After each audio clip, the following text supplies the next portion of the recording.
Top five. Top five. Kyle, top five. We're bringing you our top five for week 11. Kyle, this is one of our favorite segments. I think we get into it quite a bit for this segment, and the people love it. But let's start it off. I'm going to start it off this week with my top five. At number 5 for me, this is actually a little bit difficult. I'm not going to lie. It was a little bit difficult to get my number 5. 4 through 1, I feel like is kind of interchangeable at this point.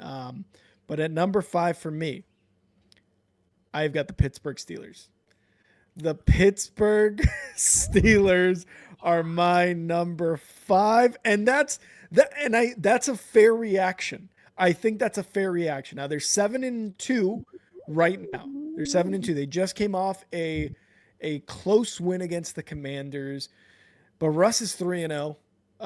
Justin Fields led them to a 4-2 record to start the season off. They've got some good wins on their slate. The Pittsburgh Steelers have a pretty tough schedule ahead. They're playing all of their AFC North opponents, which I didn't know they were like the Bears. They're doing that same thing. It's like it starts at week 11, moving on. It's all of their division opponent games, 6 games against their division. But they've got some good wins this season. The one against the Commanders shouldn't be something that, oh, it was close. Oh, it was this. They came back down 10 points and were able to get that dub. Tomlinson bringing in Russell Wilson and Justin Fields and then switching over to Russ. It's paid off, man. It's paid off. And that's why the Steelers for me are at number 5. All right. At number 5, I got the Kansas City Chiefs. Now, this was a really interesting one because I feel like I have been saying all year long that Kansas City looks beatable. They don't look like an undefeated team. Now, I have to have them in my top 5 because they're undefeated. I have to. All right. A blocked field goal, like a field goal for the win from 35 yards out. It's probably made 90 out of 100 times. And probably only once is it blocked with the game on the line. And now we're just moving on like nothing happened. And I'm sorry, but my job here is to tell you who are the best 5 football teams in the NFL. And I think just like sometimes there can be a good team with a bad record. Remember when the Lions finally got right the 2 years ago, they were 0-6, and they were also a team 0-5, 0-6. They were losing in weird ways. Justin Tucker's 65-yard field goal, and then Campbell was going to the press conference with tears in his eyes because his team was fighting so hard, and it was evident when you watched those games that the Lions were just not an 0-5 team. They were a good team, and not only that, nobody wanted to play them because they knew that the Lions were not an 0-5 team. This is the inverse of that. The Chiefs are winning a lot of their games, all of them, and they haven't lost dating back to, December, November last year? Yeah, it's very impressive that they continue to win, but the way that it's happening, they look beatable. The offense doesn't look great. The defense is good, but Bo Nix, he didn't seem to struggle at all, right? We just played the Ravens, all right? That's what a team, in my opinion, looks like that should be a little bit higher in these power rankings. And I hate the Ravens, but to be honest, when we're talking top 5, I could give you 5 teams right now that I would take over the Chiefs if they were to play tomorrow. And the only reason that Kansas City is in my top 5 is because they're undefeated. And I, out of respect, have to put them in here. But to me, they're just barely in my top 5 because, for instance, your Steelers, I think that would be a really good game. I think that the Chiefs would beat the Steelers, but I don't have them really as high as you. But for instance, the Philadelphia Eagles, if that was a game happening tomorrow, I'm taking the Eagles all day. And the rest of my top 5, I think, will beat them too. But Kansas City, they're in here, number 5, undefeated. You got to give them some respect. But there's people out there, man, that are like, getting the power rankings from the NFL that are seeing the Chiefs at number 2, and they're like, how disrespectful. I'm like, let me ask you, if the kick goes through, is it okay then to put them at 2? Yeah. Or like, Yeah. what fantasy land are you living in where you think that the Chiefs are the best team in the NFL right now? They're arguing that they're better than the Lions. Get the hell out of here. I got the Chiefs at 5. That's a little crazy. That you mentioned the Eagles, and I was like, they were one of my, I'll call them honorable mentions right now. They're just outside the top 5 because they're getting up there. They're getting up there. At number 4 for me, I'm actually going Chiefs. I'm going Chiefs. They were my number 4 last week. You're right. The offense is just not playing well. It has looked at times worse than last year when a lot of people, ourselves included, were like, the Chiefs don't look good. Like, what is going on right now? And they still go out and win the division, win the Super Bowl. And they blocked the field goal again, in week 10, unfortunately, against the Broncos. But I, part of me wanted to move them a little bit higher, just maybe to 3. I don't want to go 2 or 1. They're undefeated, absolutely. Part of me wanted to move them a little bit higher because when they did that block, and again, I'm sorry for bringing it up because this is your version of the Commanders' Hail Mary against the Bears. If we're being honest, it's like a bullshit play. It's a lucky play. Yeah, but imagine that being against the undefeated Green Bay Packers. That's in also Lambeau. True. That's also true. Yeah. That's a good point. It could be much, much worse. That is like a sign for me of a team that they know they're not explosive. They know they're not the Chiefs of 3 years ago, 4 years ago, right? Where Andy Reid was dialing up offenses where it looked crazy. Mahomes and Travis Kelce and even Tyreek Hill, like all that was insane. And it was like, oh my God, these guys are the best, right? But that is a sign to me that they know they're not it, but they have to grind for every win. And because they're on the cusp of a possible three-peat, I think that just goes to show you how much grit they have. I know they're a division rival, and I know a lot of people are going to talk about how they are nowhere near what they used to be, but that is a gritty win. And a lot of their wins have been gritty. And maybe this is the start of the end for the Chiefs, but until you start to see loss after loss after loss in a row, the Chiefs are the Chiefs, man. And they're going to keep getting wins like that, no matter how lucky, how gritty, how crazy they are. That's why I got the Chiefs at 4. Yeah, they just find a way, Mm-hmm. And the last thing I'll say about the Chiefs was in my post on X where I said, look, I'm not saying the Chiefs didn't deserve to win. They did. Mm-hmm. I'm saying Bo Nix and the Broncos defense deserved to win. Mm-hmm. And the special teams let him down. But why? Because it was all over. I don't know if you've seen the film, but Alex Forsythe, the guy that got pummeled over for the block, he had been doing that all year long. So what looks like just a lucky play is actually the Chiefs in the film room knowing a weakness, overloading his side and drawing it up right at the moment, right? They didn't do that earlier in the game. They waited until there was going to be a game-winning field goal to do it. That's coaching. That's actually out coaching. And it really does suck. But I mean, it is what it is. I agree with you. But the one thing you left out is that the refs are helping the Chiefs a lot. And until the Chiefs stop bringing in so many extra hundreds of millions of dollars, you're going to have to beat the refs and the Chiefs. And I think that's going to always be the case. Like New England had that effect. The Packers had it for a little bit. Oh, yeah. At number 4, I got the Baltimore Ravens. I got the Ravens at 4. Look, the Ravens are when I'll put it simple. When the Ravens are at their best, they're number 1.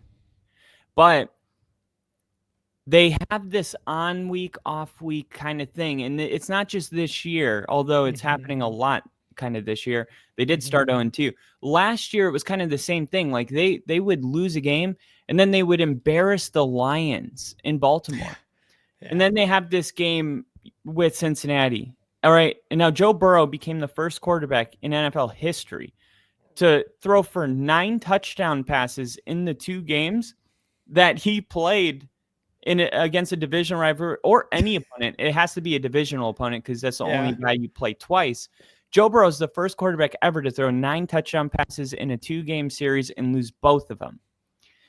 And when Rough. you look at Joe Burrow's numbers and what he's been able to do against the Baltimore Ravens, it has to knock him down. I get that they embarrassed the Broncos at home, but the thing about the Ravens is they do that. They don't just beat good teams; they embarrass them. But the Bengals, who Joe Burrow playing at an MVP level, but the defense is just pissing it all away.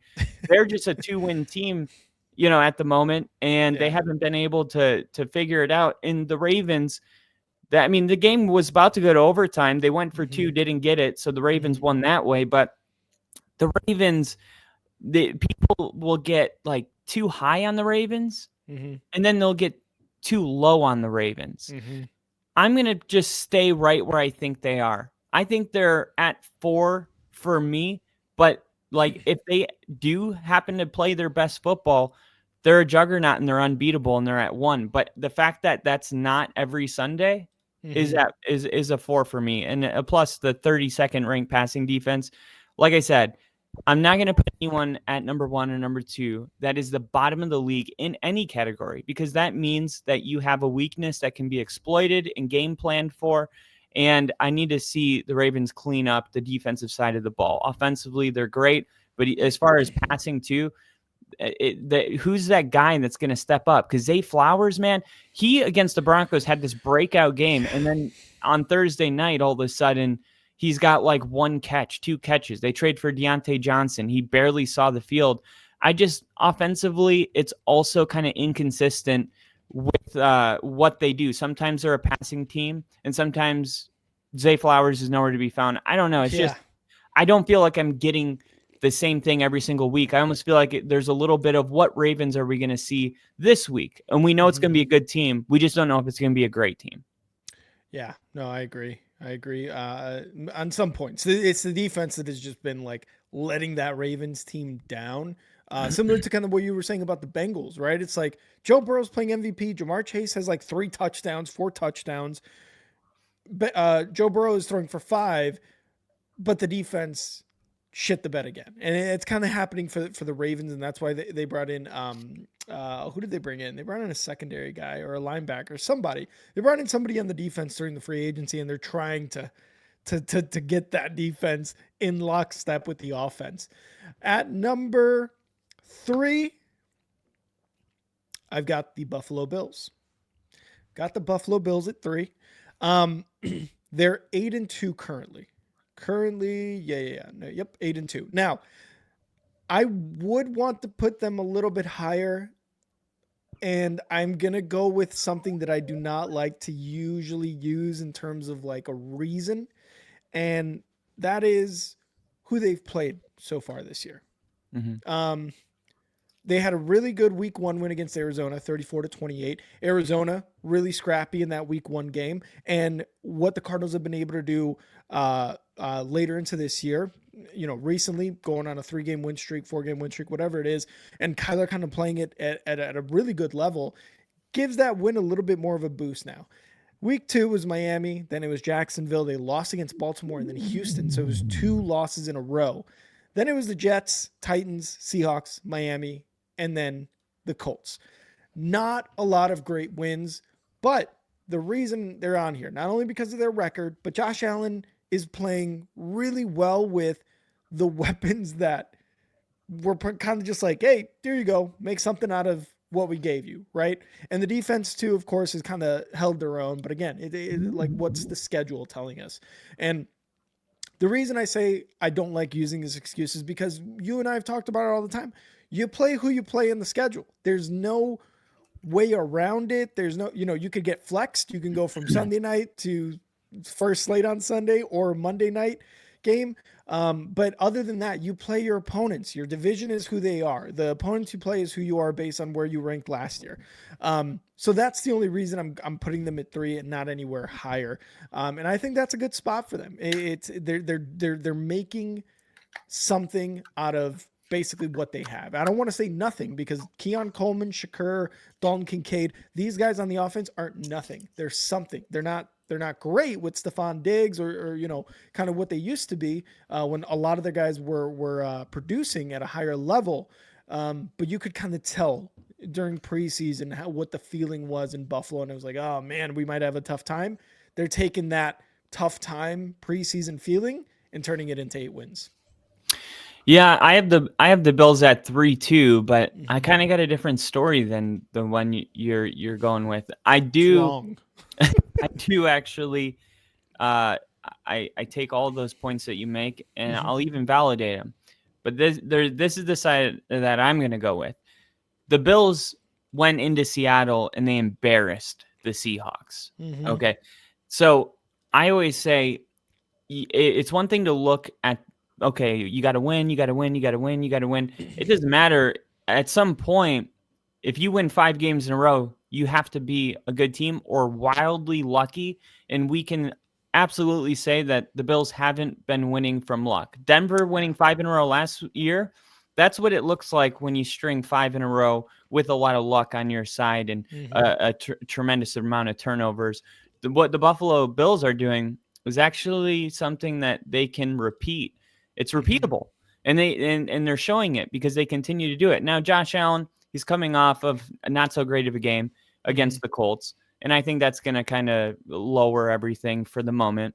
But the Bills do continue to win football games. And the other thing is they haven't been on national television in a very long time. So I think the general public the Bills have been just quietly winning all of these games. And like you said, not a huge team or anything. But the difference with the Buffalo Bills and why I think that they're a serious Super Bowl contender this year, and it's the reason that I bet before the season started that he was going to win MVP. It's because the Buffalo Bills have an extremely underrated defense at this point. And up until this season, the whole game plan for the Bills was we have Josh Allen. That's pretty much it. It's like he's our Superman. Yeah. We're going to put the team on his back, and he's going to find a way to win. And they were right because for the most part, that's what happened. But what makes Buffalo different this year is that that's not the case. They have a running game. They have a defense. Yeah. And Josh Allen remains in the MVP conversation because of the way he's playing. So this is the most complete I've seen the Bills in a long time. They're clearly they're going to run away with the AFC East. You know, right now, if you put a $10 bet on Buffalo to win the AFC East, you'd win 2 cents. That's how confident the bookmakers are that the Bills are running away with this division. And of course they are. There's no collapse coming because, like I said, what they're doing is repeatable. So I like the way that this team is playing. And, you know, they're going into Arrowhead and playing the Kansas City Chiefs. Yeah. And I think right there is that moment that the Bills have kind of been waiting for, and people are going to wake up to really how good the Bills are when they beat Kansas City on Sunday. And I was going to say this could be the one. And what sucks? Kansas City played their best football against these. These are their games, right? Somehow. I was going to say, like, this could be the one that would, one, get the loss, get a 1 in the loss column for the Chiefs. 2, like you're saying, pretty much put the Bills in like, look, they're good. They're underrated. There was a somewhat of a shitty feeling going into this year, but look at this stub. But you're right. It's the Chiefs, man. It's like, and it's the regular season. Like, do it in the postseason, and then it'll really matter. But yeah, no, the last thing too is that the Chiefs being undefeated makes this game really interesting because if they beat the Chiefs go to 9-1, and then the Buffalo Bills will go to 9-2.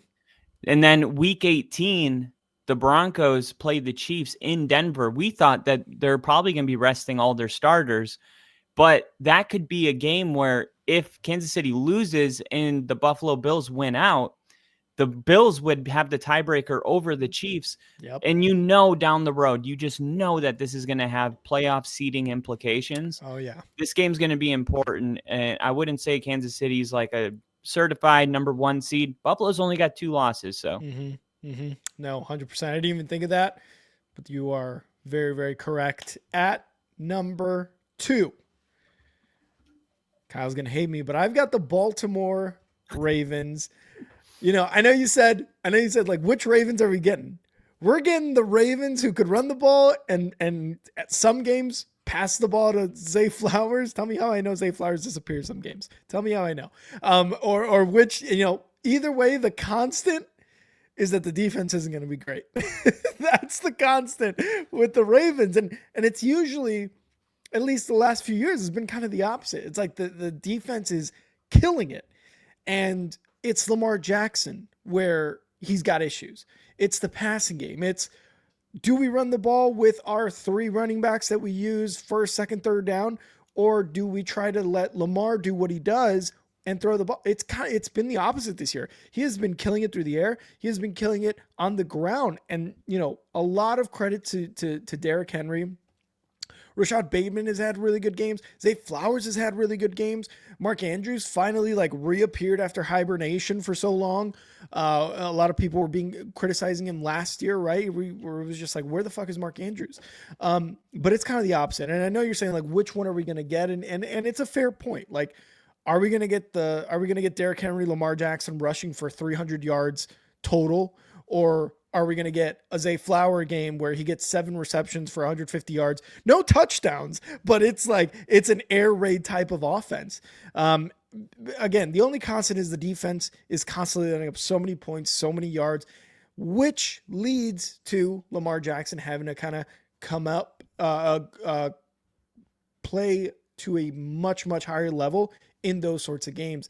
Now, that one against the Bengals, I thought it was the correct call to go for 2 there for the win for the Bengals. Unfortunately not, but that's kind of a testament to, again, the defense. And I feel like I've said this week 3 about the week 4, week 5, something like that about the Ravens defense is what's going to happen in the fourth quarter?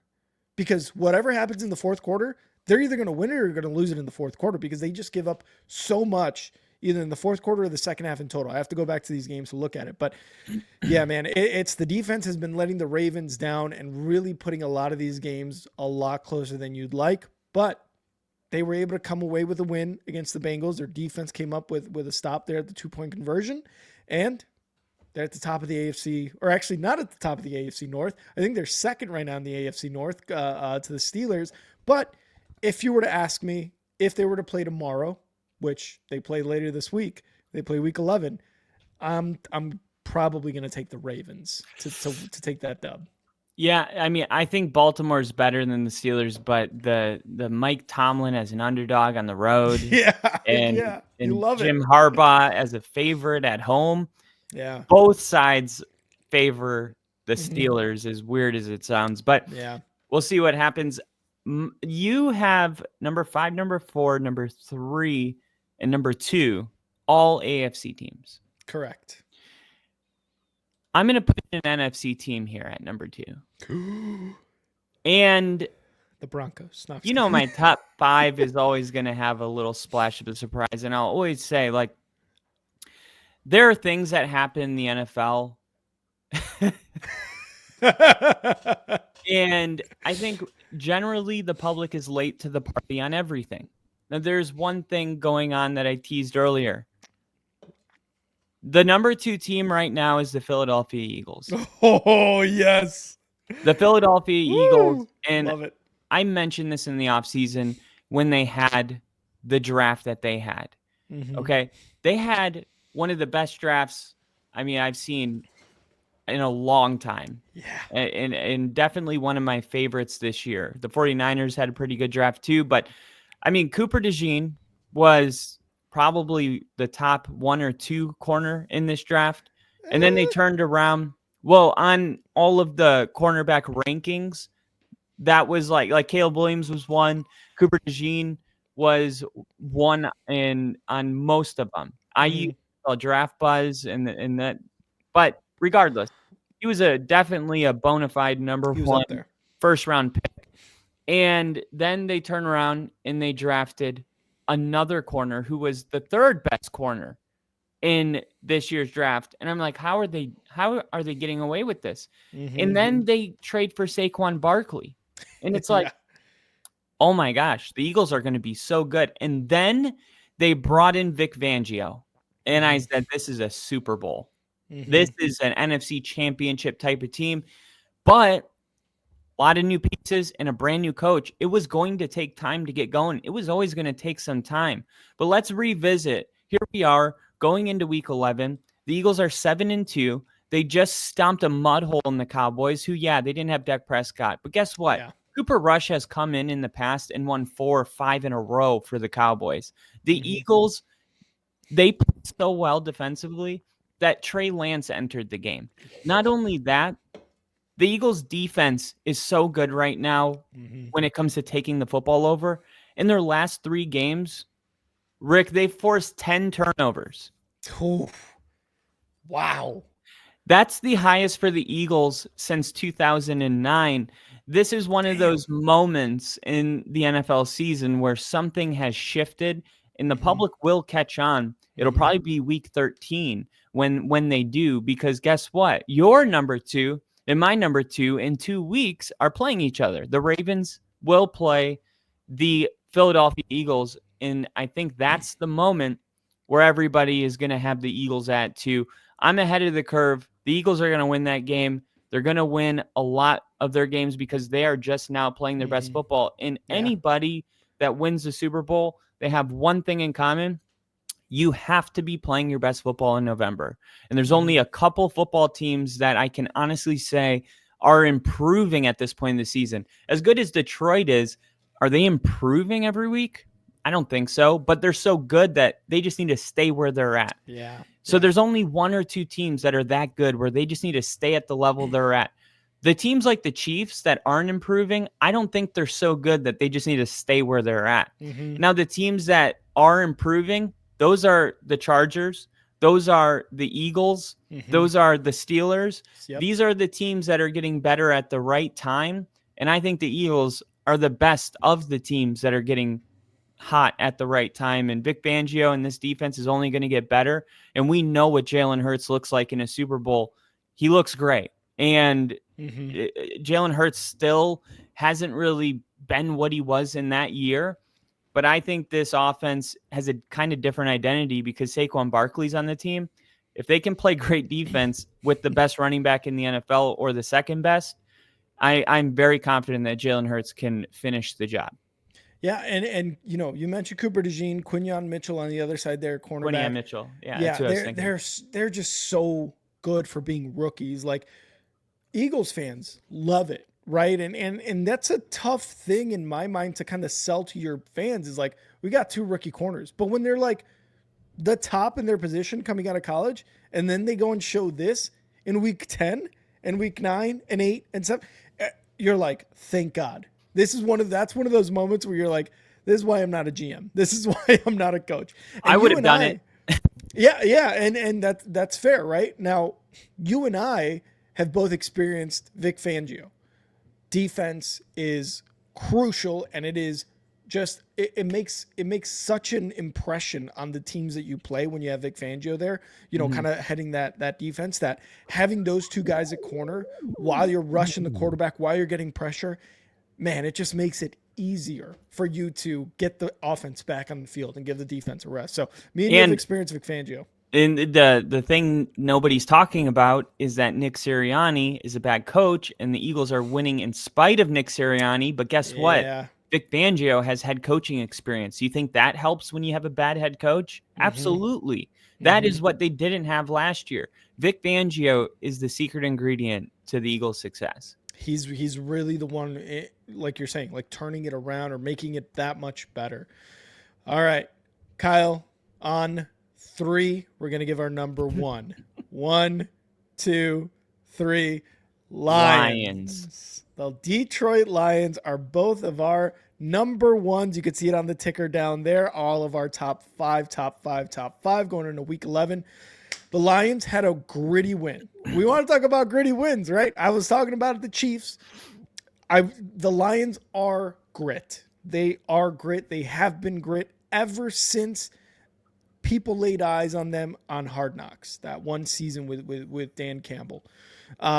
That's a gritty win, man. When your quarterback throws 5 interceptions and you're still able to win that game. Now, it's the Texans who are struggling quite a bit, but regardless, It's a any tough team. team, yeah, any team whose quarterback throws 5 interceptions against a very good defense like the Texans, and you still win, you kind of come out and you're like, whew, right? Because the only thing I can really compare it to is, and I'm a Bears fan, so this is pretty obvious. 2006, Bears against the Cardinals. The offense did absolutely nothing in that Monday Night Football game.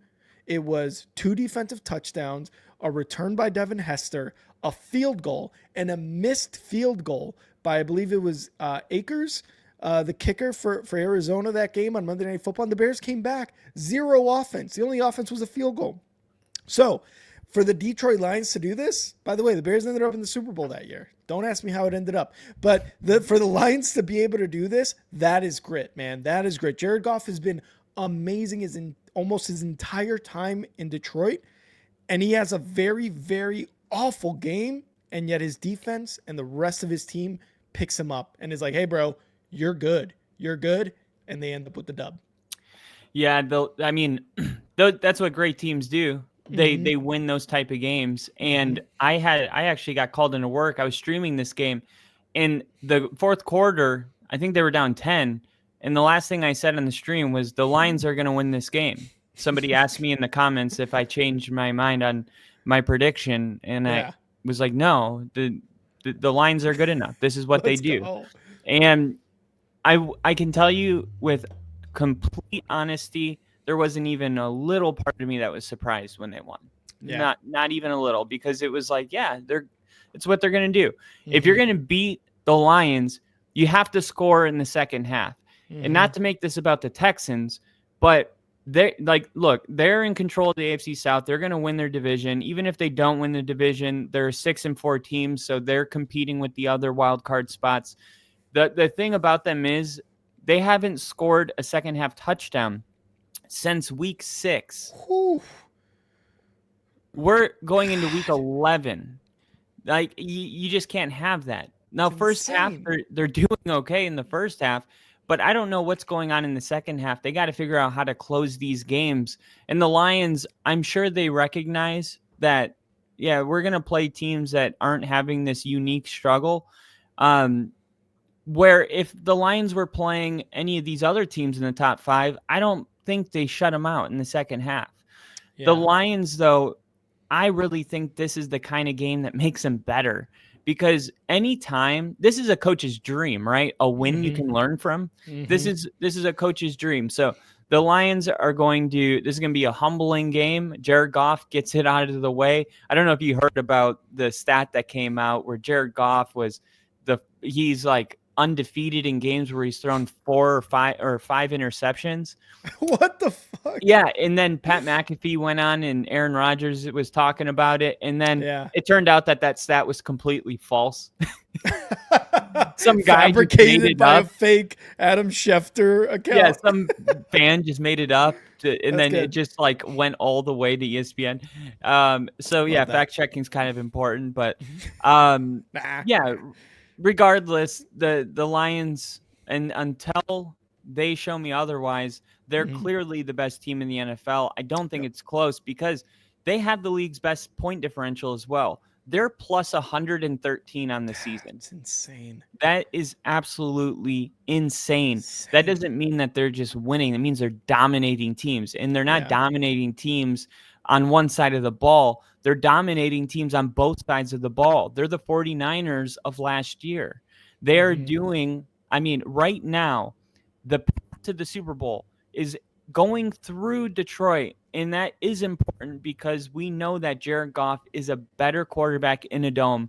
So the path to the Super Bowl will go through Detroit. In my opinion, they're only one game above the Eagles. So this is going to get interesting. Yeah. Now, if the path does go through Detroit, I think the Lions are going to win all of those. And if it gets to the Super Bowl, maybe the Chiefs. Keep in mind that the Super Bowl this year is in New Orleans which is a dome. Oh, dome. There you go. Dome. And that's fair because they're now what do you think though? And this is just kind of a quick little pivot here because you talked about how the Eagles are also good. You got them at number 2, and I've got them just outside of my top 5 at number 6. And we talked about the defense. We talked about how they're doing, and Jalen Hurts and Nick Sirianni have Super Bowl experience. Now the Lions went to the NFC Championship last year, so we can't just discount that. But an NFC Championship game, Eagles Lions, that's like obviously we've got a few weeks till that, like a couple months, I should say. But that would be a very, very interesting matchup in the NFC Championship. I think it's really realistic. When you look at the NFC, I would probably, if I had to make a bet, that's it. And the other thing is, like, people talk about the experience. I think Detroit winning in the wild card round, winning in the divisional round, and then being up 24-7 at half against the 49ers. Yeah. I think that's all the experience they need. I think that is it. Like, I saw Jared Goff play with, and you talk about the pressure of the playoffs.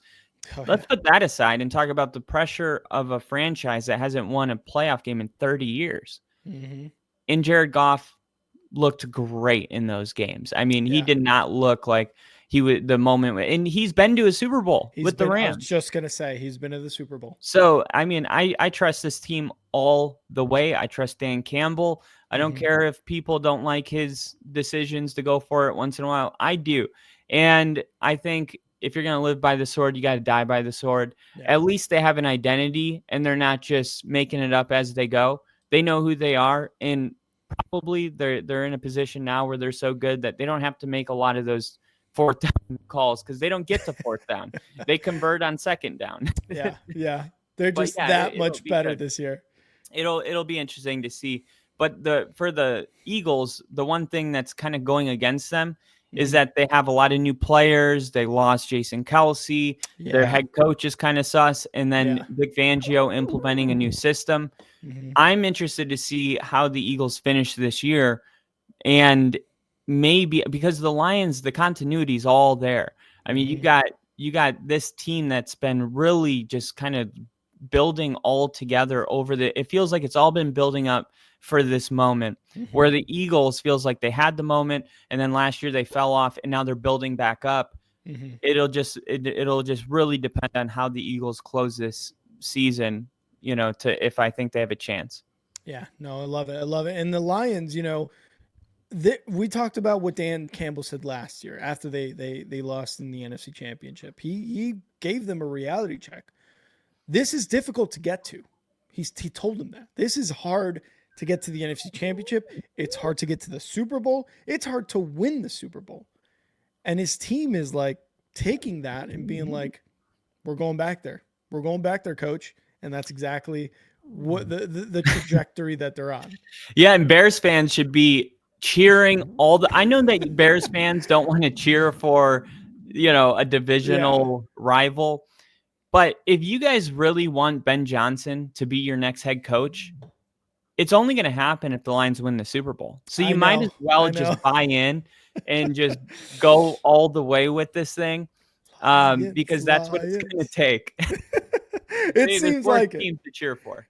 It does seem like it. It really does. But that was our top five. Kyle, top five. Top five, no debating. Top five.